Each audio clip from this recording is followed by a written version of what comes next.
Let's get started this morning. Thank you all for joining in.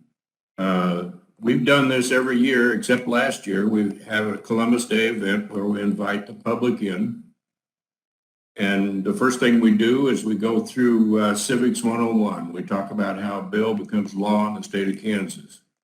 So that's how we'll start today. And that will be followed by, I'm going to give an update on what the Water Committee is doing. And then third,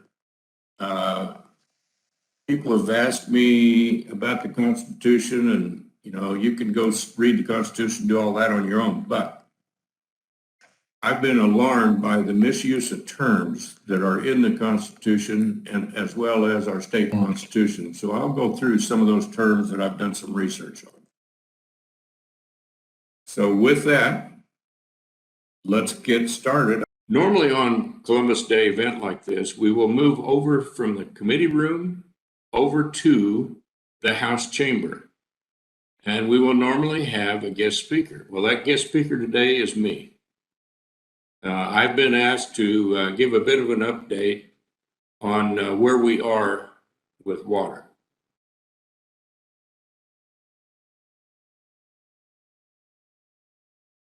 So here we go again.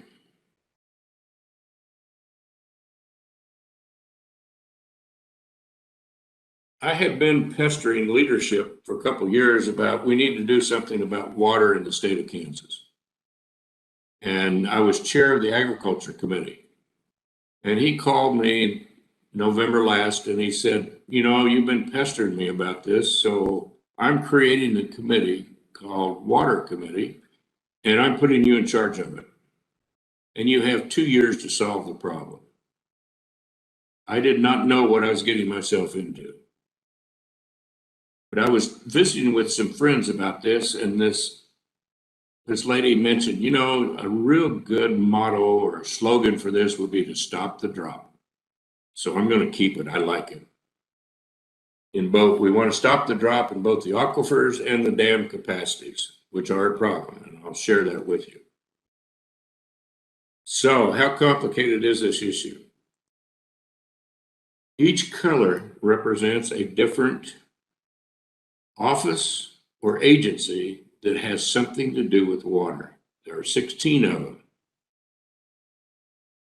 And I just about decided to resign at that point. It's complicated. This many people involved with water. And then you go one step further. And I said, well, how much overlap is there? Well, look at that. Everywhere you see colors going all the way across, there's overlap between different agencies. It's a minefield trying to get anything done related to water in this state. It's confusing. They do a good job. I'm not criticizing them. They do a pretty good job, but for an outsider, anybody out wanting to know what goes on inside the water, it's very difficult to get the information. Now we're not done with the complication. Let's add in the feds. There are 7 different agencies involved with water in our state. So we spent the entire session just gathering information. We called in a representative from every one of those 16, and most of the federal agencies came in. And I ask every one of them, I want to know what your mission statement is, what your job is, how you do it. I want to know how much money you spend, and who do you report to. Well, the last one was interesting. Some of them couldn't answer that question, and that presents a problem. So it's complicated. After the session ended, I requested through leadership, I said, I want to have a summer meeting with my committee. At that point, it's called an interim meeting. I'm going to take my committee clear to Western Kansas, Garden City. And I got approval for that. So we went to Garden City. We had a committee meeting. And these are the things we discussed. We discussed water quality and quantity. And in western Kansas, we're talking about the aquifers. There's the Ogallala, the Great Bend Prairie, and Equus aquifers that cover that part of the state. A side note, there's been an excellent book written called Running Out. The author of that book called and asked if he could attend the meeting, and we said most certainly. So he came to the meeting as well. That book is now on the New York Times bestsellers list. But very interesting visiting with him. He grew up out there, as did I, but he grew up in Southwest Kansas. And in his book, he tied together the history, his family, and then all of the problems with water. It was a fascinating book. But let's get back to where we were. Everything in red are notes that I made to myself after the meeting, things that we learned. There is uranium contamination in the water supply along the Arkansas River, and now also in the aquifer.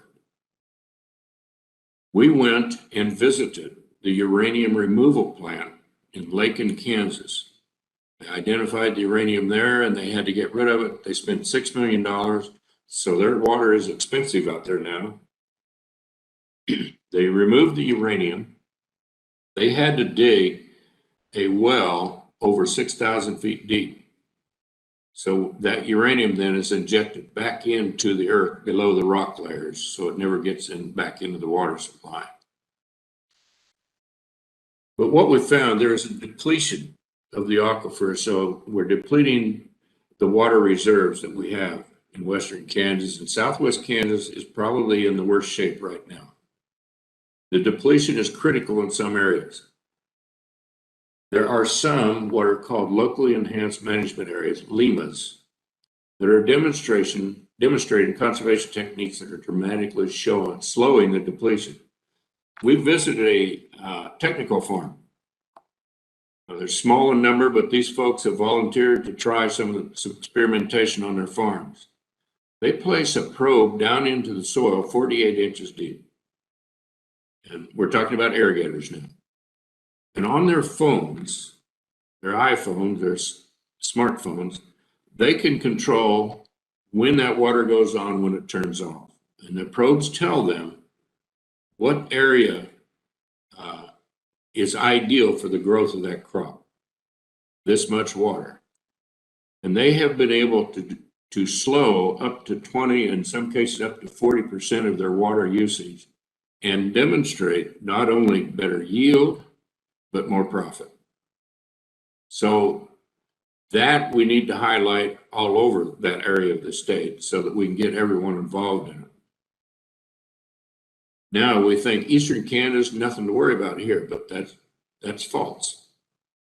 We are losing dam storage capacity, which affects both controlling floods, because we can't hold as much water back.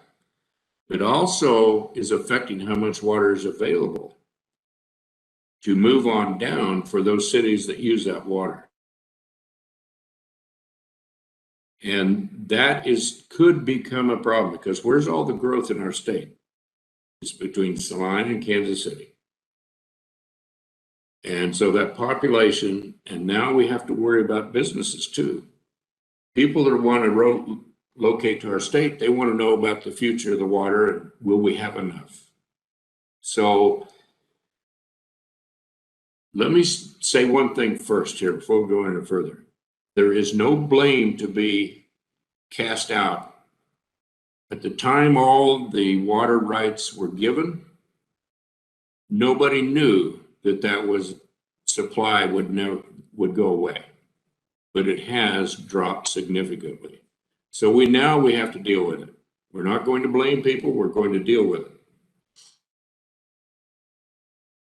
So in Eastern Kansas, we have the dam capacities, population increase. Southeast Kansas is primarily a flooding issue, but we still have to deal with it and conserve, and conservation is also needed.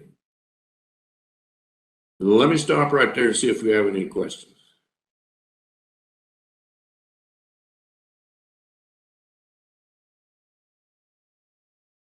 Ron, Yes. it's Harley. I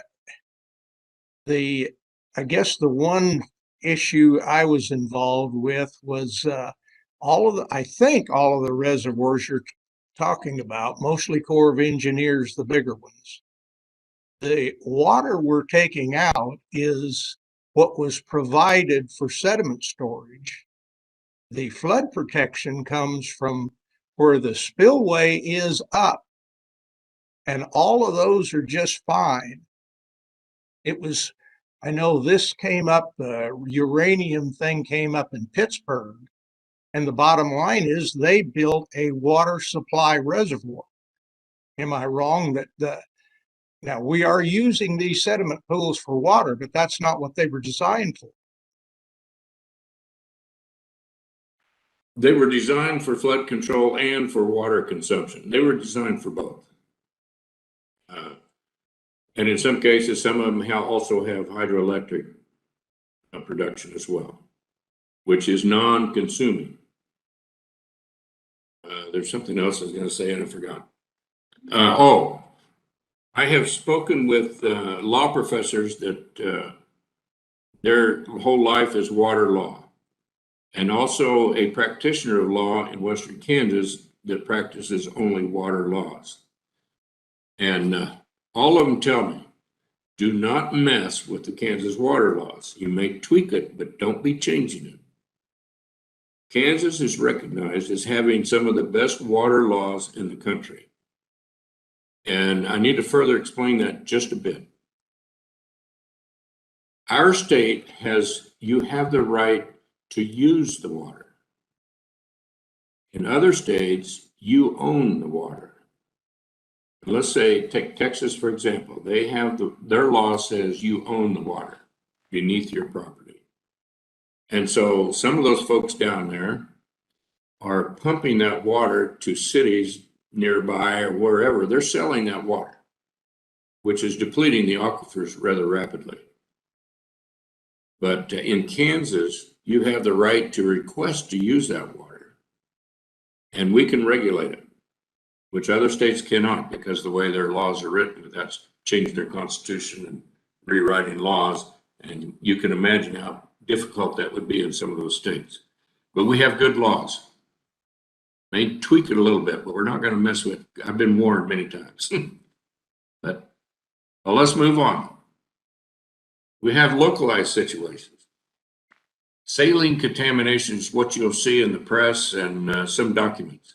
And that simply refers to the salts that include both uranium and other salts that are harmful to health. And they tell me, I did not see it personally, but if you go out into southeast Colorado, where they do a bunch of irrigating, they water their fields, and then when it dries up, the ground turns white with all these salts, to include uranium.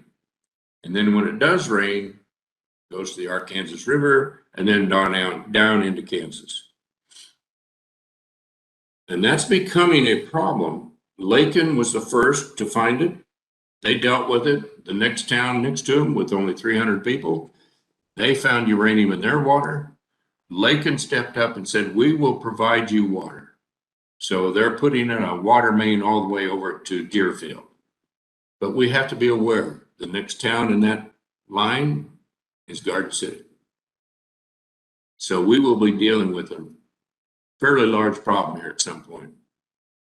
We also were informed in that meeting that now uranium salts have been found in the water in northwest Kansas as well. It's not all from the Arkansas River. The geologists explained to us in the committee that there is a layer of rock that contains uranium salts, and because the water levels are dropping, those are leaching out into the water supply now. So we need to stop the drop in that aquifer for a couple of reasons. One, to hold the uranium salts back and so forth. And there's other areas in the state, such as Wichita, that has problems with salt, just regular sodium chloride. Because of the salt deposits up north of them, that is starting to migrate towards their water supplies. They're doing some Herculean efforts to try to hold that salt plume back. Anyway, it's a fascinating field. A lot of things going on involving water.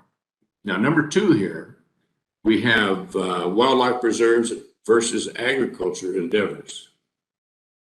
Right now, there are lawsuits going on over the Covera bottoms and the Rattlesnake Creek area between the agriculture folks and the conservationists who want to save all that for the wildlife.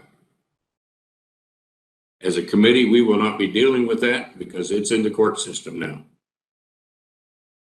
Then we have contamination for both industry, agriculture runoff, and urban rainwater runoff. And these are problems that we need to be thinking about.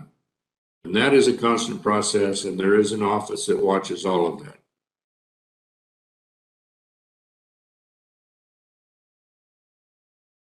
Now we go beyond that, and we start looking at infrastructure challenges. In the municipalities, one thing we do know, that at some point, all of that underground water piping system will have to be replaced. It's been in there 100 years or more. It will have to be dealt with. So we have water storage facilities. We have wastewater treatment and the water treatment and the aging underground water lines and sewer systems. And in red, I wrote to myself, the cost for upgrading these systems could become an impediment for growth or even survival for smaller communities throughout our state. This is a problem, folks, and we will have to try to figure a way to deal with it. Which brings up the next big topic. Funding challenges. There is a water fund, and bless our hearts at the state level, we just never fund it completely. It's always underfunded. They come in and ask for $8 million every year, and we give them $2 million. And so a lot of these things cannot be done at this point without more funding. Now, we all know where the money's going. The education and social services. They're all important. And that money, we just don't have enough of it to go around. So what are we going to do? One person during the committee meeting in Garden City suggested charging a minimum fee for water by all consumers in the state. The chief engineer, I asked him how much water is consumed in our state on a yearly basis, and he came up with the number of 1.3 trillion gallons each year. So how much would we have to ask folks to chip in so that we can fund them adequately every year, plus develop a fund so that when, let's say my hometown, Brewster, comes in, 250 people, and says we need to upgrade and replace all the pipes in our town. And I would envision that fund, then it would be a cost share. Depending on how much you can pay, the fund will help, but you're going to have some skin in the game. If we don't, these communities are liable to go away simply because they cannot supply fresh water to the residents. We're not in crisis, but we need to be prepared. We don't want to end up in the situation that California and Arizona are in right now. So all of the committee has worked really hard, and I believe in the committee process. So we will be discussing this at great length in our committee to come up with solutions. And then at that point, we will ask the attorneys, the revisers, to put this all in a law so that we can bring it before the entire legislature. Any questions on water? Just one, Ron. You mentioned a book. It's called Running Out. Yes. I Googled that while you were talking, and the only one that came up was a novel. So who's the author? Bashir Bessiare, something like that. Okay, thank you. Mr. It's Chairman, running out, and then I think there's a colon, the search for water in western Kansas, something like that. Thank you. Excellent. It was good enough that I read it in 2 sittings, which is unusual. It was just a fascinating book. Mr. Chairman, Yes. this is Jim Minix. You've done an excellent job of describing water issues. I might add slightly that some of these things are complicated by the regional approach. Things outside the state of Kansas, such as our water compacts. The compact with Colorado originally talked mainly about quantity and not the quality issues that we're having with the water at this time. You did a very good job of explaining things in as simply as possible, but it's an extremely complicated issue. But thank you. Thank you, Jim, for that reminder. Folks, what Jim just said, Representative Minix from out of Scott City, it said, and I forgot to mention, but there's so many topics we can get into, but he talked about compacts. We have water compacts with Colorado, Nebraska, and I believe we have one with Oklahoma as well. These compacts are a document, a contract, if you will, that is written and has been written many, many, many years ago between states. And when this compact is written, it has to go before the U.S. Congress for approval. So imagine trying to change a compact nowadays and getting it through Congress. Somewhere between difficult and impossible. But Representative Minix made the point. The Colorado Compact, at the point when they wrote it, they had no concept of water being contaminated. All water was fresh. Now it's contaminated. But in the compact, it uses the word quantity only. Now, the compacts we have with Nebraska, the newest one mentions quality as well.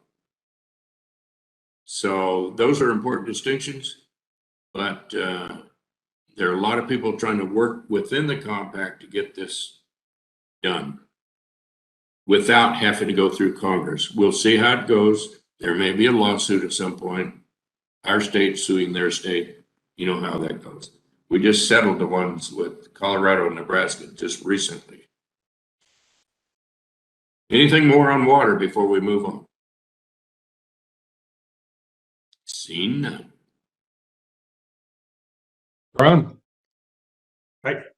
Yes, sir. Yeah, I just have a clarification on that book on the water, because I quick looked it up for the lady.